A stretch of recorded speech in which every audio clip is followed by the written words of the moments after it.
कारण है। पहला कारण, हमारे हिंदू समाज में इस समय को, जो शाम का समय होता है 5:30-6 बजे का समय, इसको हिंदू समाज में गोधूली बेला कहते हैं। क्या कहते हैं? मतलब ये तब बनाया गया था जब श्री कृष्ण गैया चराते थे। इस समय वो गैया चराकर घर लौटते थे, तो गैयाओं के पांव से जो धूली उड़ती थी उस समय को मान लिया गया था गोधूली बेला। अब वो घर लौटते थे तो घर लौटते यशोदा मैया उनका लाड़ चाव करती थी, उनको भोजन खिलाती थी। हम भी आरती करते जब शाम की भगवान को भोग लगाते हैं, तो इस समय माना जाता है कि भगवान जो घर में लड्डू गोपाल को रखते हैं कि भगवान घर लौट रहे हैं काम से अपने, तो घर लौटेंगे तो आपका काम है आप उनका लाड़ चाव करें, उनको भोग लगाएं। तो पहला कारण है इस समय पूजा पाठ करना चाहिए। दूसरा, इसी समय महादेव जी और पार्वती माता पृथ्वी की परिक्रमा करने निकलते हैं रोजाना। इस समय इसीलिए माना जाता है घर में पूजा पाठ का माहौल होना चाहिए, या इस समय पूजा जरूर होनी चाहिए घर में। तो पति ने कहा ये समय पूजा पाठ का है, इस कार्य के लिए ये समय उचित नहीं है। पत्नी ने बहुत जिद करी तो बिना मन से उन्होंने उनकी इच्छा की पूर्ति कर दी। स्नान करके फिर से पूजा पाठ में लग जाते हैं। पत्नी ने सोचा, पति नाराज हो गए, वो जाकर कहती है कि आप नाराज क्यों हो रहे? मैंने जो किया आपके लिए किया, आपके संतान होगी, आपका वंश आगे बढ़ेगा, आप जैसा तेजस्वी पुत्र होगा आपके। उन्होंने कहा गलत समय में किया हुआ कार्य गलत परिणाम देता है। देखिए, जो भगवान की बातों को सच मानते हैं, कई बार ऐसा होता है बच्चे कुछ ऐसी हरकतें करते हैं जो हमें समझ ही नहीं आती, कि हमने ऐसे संस्कार दिए नहीं, घर में ऐसा माहौल नहीं है, फिर भी उनमें कुछ गलत आदतें लग जाती हैं। उस समय का होता है। इस समय उन्होंने कहा कि हमने गलत समय में कार्य किया है तो उसका गलत परिणाम हमें मिलेगा। कैसा परिणाम? बच्चे होंगे, एक नहीं दो होंगे, जुड़वा बच्चे होंगे, लेकिन महादुष्ट होंगे। और दुष्ट भी मतलब कोई बदमाशों वाले नहीं, राक्षस होंगे। वो बड़े बड़े राक्षसों में उनका नाम लिया जाएगा। और वो 2 पुत्र थे, हिरणाक्ष और हिरण्यकश्यप। ये कौन सी माता चाहेगी उनके बच्चे ऐसे हो? खूब रोने लग जाती है। मैंने ऐसी कोई गलत भावना से कार्य नहीं किया था, मैं सिर्फ अपने संतान चाहती थी। रोने लगती है, प्रायश्चित करती है। तब उन्होंने कहा अब इसको तो नहीं टाल सकते, पर क्योंकि तुमने अपनी गलती मानी है तो तुम्हारे जो पौत्र होगा वो भगवान का परम लाडला होगा।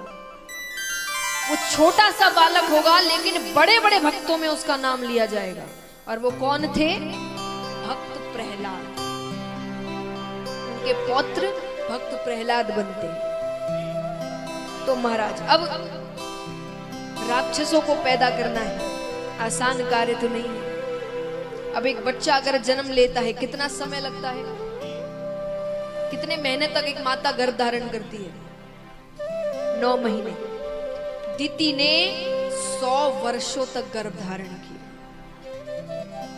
100 वर्षों बाद 2 विचित्र पुत्र पैदा होते हैं। विचित्र कैसे? अस्त्र शस्त्र लिए पैदा होते हैं, और पैदा होते ही विशाल रूप को धारण कर जाते हैं, राक्षसों का रूप ले लेते हैं। उसमें से हिरणाक्ष समुद्र की विशालता देखते हैं, तो उसको पहले के समय अगर किसी को आप देखते थे कि ये बहुत शक्तिशाली है और आप अपने आप को शक्तिशाली समझते थे, तो आप उसे युद्ध के लिए ललकारते थे।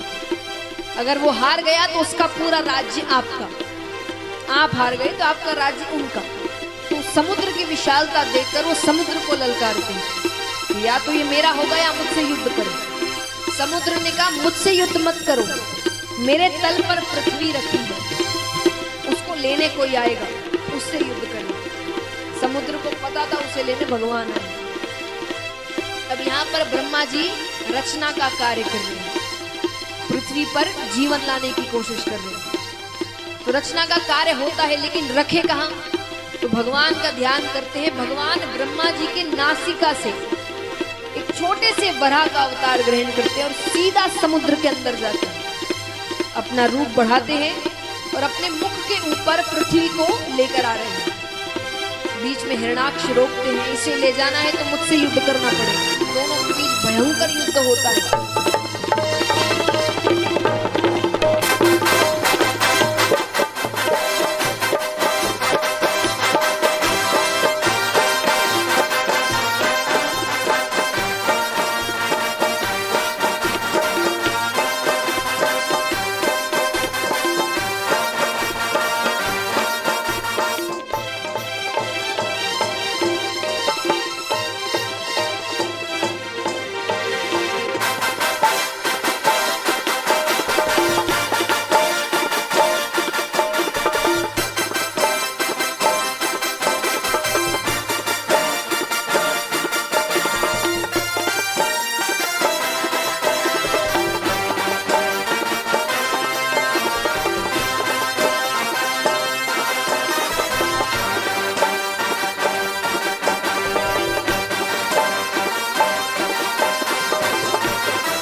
जब धरती पर धर्म घटा,